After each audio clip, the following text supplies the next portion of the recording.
Hey everyone, I'm Casey Williams. A few years ago when Buick came out with the Encore, the idea of a subcompact luxury crossover seemed kind of like a ridiculous idea.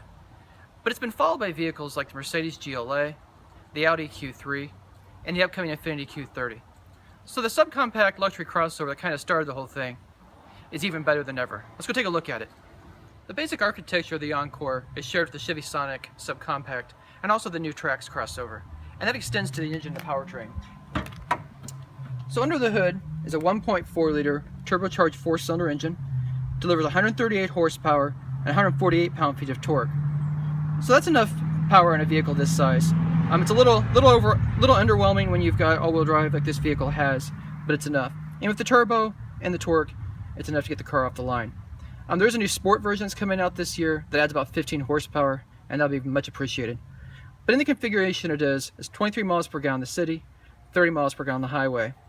And the engine connects with a manually shiftable 6-speed automatic transmission. So overall it's a pretty smooth powertrain and gets you down the road. The Encore is like no Buick before, but it's definitely connected to other Buicks like the Enclave full-size crossover. You got the waterfall grille with the big logo in the middle. That again gives it a very Buick look. Fog lamps down below. You got the blue rings around the projector beams that's becoming a trademark of Buick. Vento ports on the hood. You've got 6 of them, which normally would imply a 6-cylinder engine.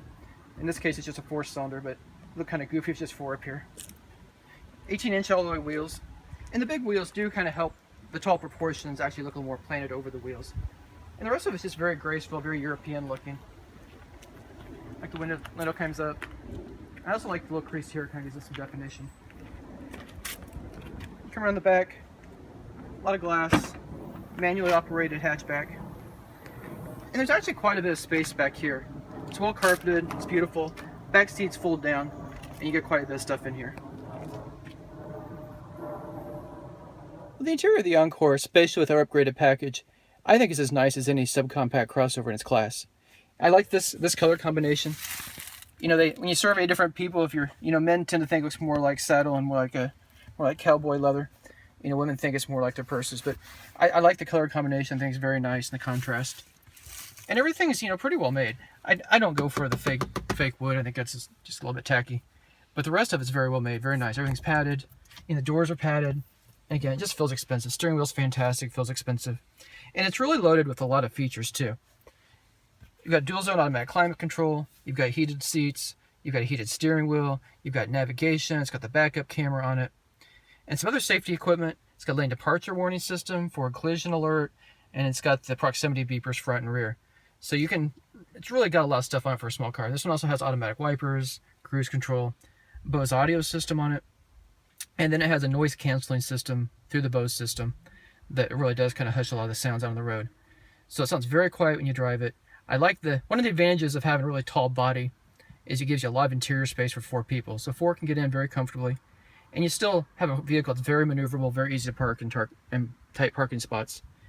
You can't see it here in the daylight, but something else I like about it is all of these spots that look like they're chrome at nighttime glow blue. And it's just this really beautiful blue fog that comes out of it.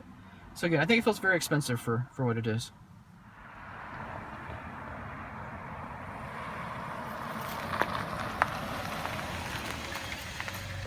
With a lot of other luxury brands entering the subcompact luxury market, Audi, Mercedes, even BMW coming into that market, Buick's biggest problem is not going to be because of the vehicle. The vehicle's a very nice car.